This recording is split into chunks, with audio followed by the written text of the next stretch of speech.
The city of Agrarbar glittered like a jar of scattered jewels as Princess Jasmine walked along the palace ramparts. Her mind was full of plans: new water systems for the outer districts, a school for cartographers, and the upcoming festival of threads where cities would hang their stories side by side. Yet beneath the glitter there was a murmur. Merchants traded furtive looks, and a messenger from the Spice Quarter had come with a red face and a clipped report. Caravans were being waylaid in the northern Paris, and rumors slithered through bazaars of a band of raiders who called themselves the Night Weavers. They specialized in stealth, stealing not for coin but to make markets afraid. Jasmine frowned. She refused to imagine fear as permanent. "We will strengthen the patrols and set lights along the Paris," Ishi told her captain.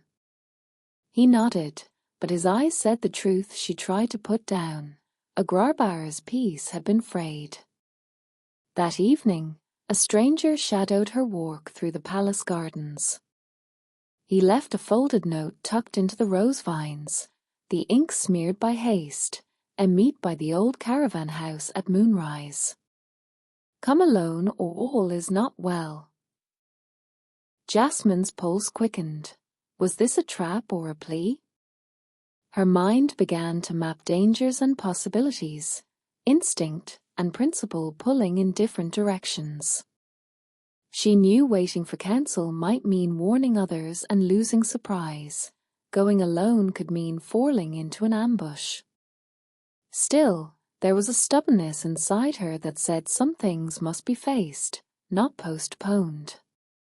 So at moonrise, under a sky sluicing silver, she wrapped a cloak tight and slipped out. The old caravan house squatted near the dry riverbed like a sleeping animal. Wind rattled broken shutters. The moon pooled pale light in the puddles of dust. Jasmine felt the hush of the place press close. She crept inside and found the note's author, only he wasn't a man but a woman with a hooded cloak.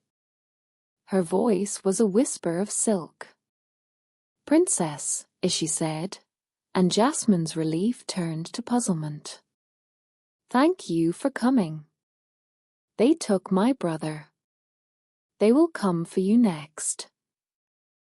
Before Jasmine could answer, a net whipped from the rafters and the air filled with the metallic scent of traps. Lantern light flared as men stepped from shadow, masked, rope-wrapped, their movements like practiced hands.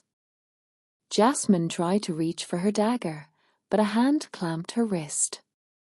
The Night Weavers capture the one who walks for light, said a leader whose voice was like crushed silk over gravel. They bound her, blindfolded her, and carried her into the desert, where a caravan of black camels breathed like iron bellows. The woman who had left the note, who might have been ally or trickster, vanished in the chaos. As the dunes swallowed the caravan, Jasmine's thoughts sharpened. Panic ticked at the edges, but not yet despair. She had escaped tricky situations before, and she began to catalogue. The bindings were coarse but not tightened with malice. The men were efficient but not cruel. There was method in their theft. Somewhere in the desert a plan unfolded that might include princes, ransom, or political theatre. Jasmine's jaw set. She would not be a pawn without trying every small, precise rebellion. Back in the palace, the commotion at Jasmine's absence was immediate and frantic. Aladdin, frantic and furious by turns, organized scouts. The captain of the guard slammed maps onto tables, while courtiers muttered about politics and precedents. News traveled faster than the cautious minds wanted. In the room where Cinderella had been staying as a guest, a diplomatic courtesy extended to visiting monarchs. She paced over the spilled pattern of embroidery she'd been mending. She had been invited to Agrarbar to present a tapestry that told of hearts and repaired things, and she had fallen in love with the city's light. Cinderella overheard the commotion. Her hands, used to needle and thread, to steady fingers that could coax seams into loyalty, stilled. She had a habit.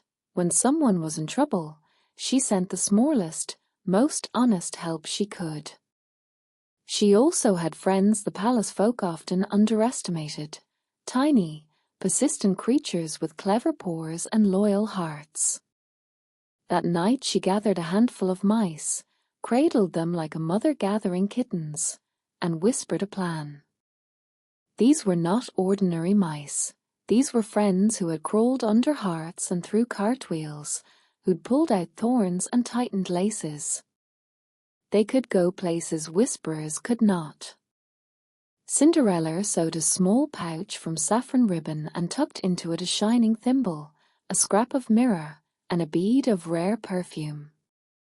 She tied it to the collar of the boldest mouse and set it free with instructions. Find Roger's scent. Roger, who belonged to Jasmine, had been a fixture of the palace and might be the trail through which Jasmine could be traced. The mice scuttled off like punctuation marks, vanishing into the palace's shadow-stitched weave. Jasmine's guards, if they could be called so, led her to a canyon whose walls held the moonlight like a secret.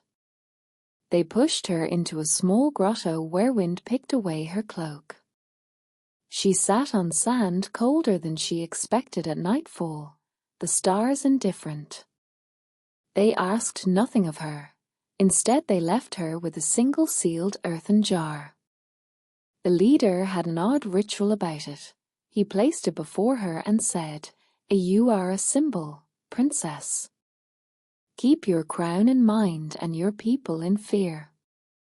Speak for ransom, or speak for counsel, and we will listen." Jasmine lifted the jar's lid and found inside not gold but a mirror, polished steel that took her face and made it several at once. She caught herself in it and, for a sliver of time, saw not a ruler but a girl bound by rope. Panic slid like a cold fish into her stomach. But then she remembered small, radical things, how maps can be redrawn with a single careful stroke, how a lock may look impenetrable until you understand its mechanism. She tested the rope. It frayed slightly at the knot where it had been tied quickly. Her mind measured time. How long before dawn? The men were not cruel. They had left a water skin and a broken bit of bread. They expected her to be petty, to make dramatic bargains. Instead, Jasmine sat very still and began to hum a tune she had learned as a child, a lullaby that smelled of jasmine and hot tea. It was a signal she had used once before. When the tone is right, other wildlife answers. Far away in the palace, Roger sniffed the air and growled. The mice hurried along the gardens until they found the alley where Roger and his scent converged, and they followed his trail out past the walls into the desert night. Cinderella received the mice back at dawn, each carrying a grain of something: hair, fabric frayed at the edges, the breadcrumbs of a trail. She laid them out upon a table and began, like any skilled seamstress, to join them into a map. A frayed rope, a smear of saffron, a fleck of black cloth, each became a stitch.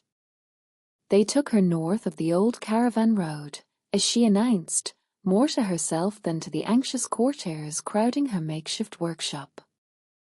The night weavers are not bandits in chaos. They are organized. They move like a loom, pattern and counter-pattern. If they want a ransom, they will expect show and spectacle. If they want to scare, they will arrange a disappearance. Aladdin, pacing, wanted swords and horses. Cinderella pressed her palm to his arm. Rushing will play into their show. Jasmine is clever. She's probably working her own way out. We need something that can get through their watch without attracting attention. She looked at the saffron and pearl ribbon, Jasmine's ribbon from the market, and an idea formed. They respect craft, she said. The night weavers take items with meaning. If we can make them think there is something more valuable than the usual, they'll change their garden patterns. She set to work making little dickers, pouches sewn with threads that would shine under the patrol's lamps, small parcels with the scent of jasmine, and one real-looking chest she filled with cheap coin but wrapped it in a tapestry that suggested a map. Her plan was not only trickery, it used a seamstress's principle, misdirection through beauty. While others sharpened blades, Cinderella and her allies, the mice, a few trusted palace keepers, and a carpenter who owed her a favor, worked through the night to make the caravan of the night weavers think they had more to win than they really did. Cinderella's dicker caravan set out at dusk, slow and heavy with the scent and sound of something precious. The night weavers, predictable in their appreciation for spectacle, could not resist. They shadowed the dicker into the canyon where Jasmine was held, their patrols thinning as they closed on the prize. Cinderella hid on a low ridge, her cloak blending with the night, Roger by her side, drawn, as ever, by the taste of justice. Aladdin and a handful of palace guards lay ready, cloaked in silence. But rescue is rarely a clean affair. The night weavers noticed that someone else watched. Alarms flickered into life. Jasmine, who had been listening to the wind's arithmetic, realized the sounds were not all bandit but a second, quieter rhythm. From her grotto, she could hear approach, the soft scuffling of small feet. The mice had found her and brought crumbs and, more importantly, a tiny thimble polished and placed against the knot of her bindings. With delicate, practiced movements, fingers that had tied 1,000 knots and loosened many more, Jasmine worked the thimble into the rope, twisting until the fibers grumbled and gave. Outside, the clash began. Metal struck metal, swords and spears, but Cinderella did not charge. She moved like a needle threading a narrow eye. She threw a small pouch into the path of a guard. When he stooped to pick it up, she used the distraction to unfasten his strap and free her friend Yusuf, the carpenter, who tackled another sentry. Aladdin leapt like a comet, scattering those who tried to flank the grotto. Roger, furious and majestic, thundered into the fray, taking 2 attackers by surprise. Inside the grotto, Jasmine held her breath as the final knot loosened and she stood, agile and furious and free. She twisted and used a rock to smack a lamp into the attacker nearest the cavity entrance. The sudden flare of light blinded the night weavers long enough for Cinderella and Aladdin to overwhelm them. The night weavers unmasked in the morning light as ordinary men with a dangerous idea. Their leader, who had been careful to speak in riddles, was revealed to be a disgraced noble from a neighboring region whose land had been seized by debt and who had taken to making fear his currency. He had not expected a rescue by a woman with a needle and the unlikely loyalty of palace mice. He had expected a show and the slow erosion of a kingdom's calm. "We wanted what was owed," he said, eyes sliding away from Jasmine's steady gaze. Jasmine could have ordered executions, edicts, or public shaming. Instead, she offered something that had surprised many before, a chance at repair. "Hand over your names and your grievances," she said. "We will not pay ransom in coin, but in work. You will help rebuild what you took and teach the children in the villages so they know how to make what you stole. You will not be cast out, you will be given purpose." The man's jaw thinned into a line. For some, honor is a softer thing than the discipline of work. For others, it is an easier thing to reject. At first he resisted, but seeing the steadiness in Jasmine's eyes and the way Cinderella stood beside her, resolute and kind, he found a small, grudging respect. As the men were led away, some to trial, some to service. The palace stitched back together in ways both literal and political. Jasmine enacted patrols and fair levies. She had the caravan road lined with vaults and shelters, turning the northern Paris into a route of safety rather than fear. Cinderella taught repair classes in the market, teaching the girls and boys to mend sacks and shoes, showing them how dignity can be threaded into ordinary acts. The Festival of Threads took a new shape that year. The cracked beam in the Hall of Wind, whose weakness had almost cost the festival its life, was embraced as a symbol. Cinderella and Jasmine, who had tied the saffron and pearl ribbon there in the old story, now wrapped it again where the beam had been reinforced. But this time the ribbon was woven with threads from the night weaver's own looms, woven not as ransom but as reconciliation. Children who had once shrunk at soldiers' boots now ran under the tapestries, pretending to be cavaliers who mended instead of broke. The weaver who had once cried at his ruined cloth now received pupils who learned to take an ugly tear and make a new pattern around it. Cinderella's repair days spread, with eager hands fixing more than things, they repaired trust.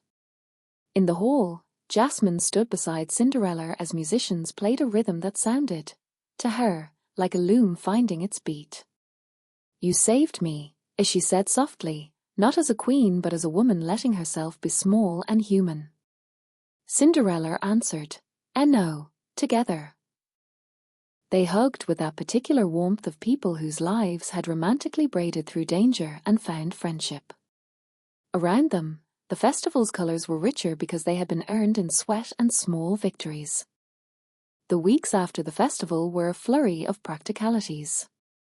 Jasmine instituted exchanges with neighboring lands so that no merchant would feel the pressure to steal, and she opened workshops across markets where knowledge was shared. Cinderella oversaw the classes herself for a while, teaching a thick-fingered boy to thread a needle and a quick-handed girl how to set a broken wheel straight. The palace turned into a school of small fixes and large compassion. Jasmine found herself changed by the episode, not because she had been trapped, but because someone she would not have expected had shown up with a plan she had never imagined. Cinderella, who had always believed in repair, realized the reach of that belief.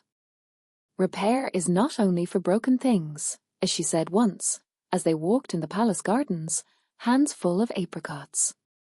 "It is for relationships, for vows, for cities."